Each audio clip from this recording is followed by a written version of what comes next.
In the early 20th century, imperial ambitions led to unspeakable atrocities across Asia. Japan's colonial rule in Korea and occupation of Manchuria were justified by a dangerous ideology of racial superiority and expansionism. Archival footage shows forced labor, cultural erasure, and systematic violence that still haunt the region today.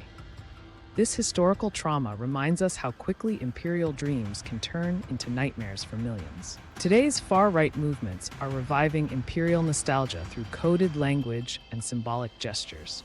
In Japan, some politicians openly visit Yasukuni Shrine honoring war criminals, while revisionist textbooks whitewash colonial history.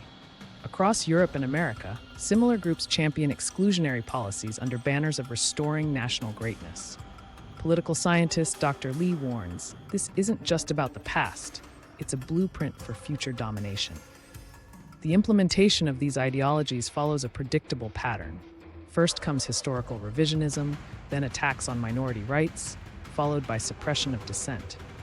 In Hungary and Poland, we've seen independent media dismantled under patriotic pretenses. Japan's government has pressured media outlets to avoid criticizing its colonial past. As Professor Tanaka notes, imperialism always requires silencing alternative narratives. This hasn't changed in a century.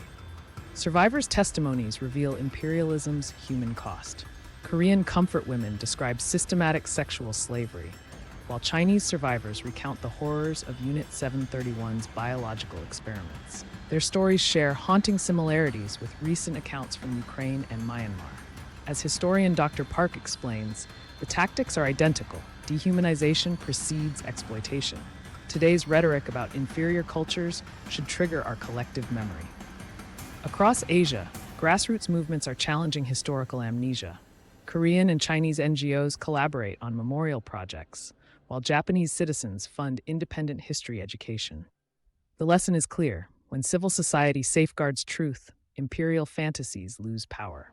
As we see students from former enemy nations jointly researching wartime archives, we glimpse an alternative future, one where memory builds bridges rather than borders.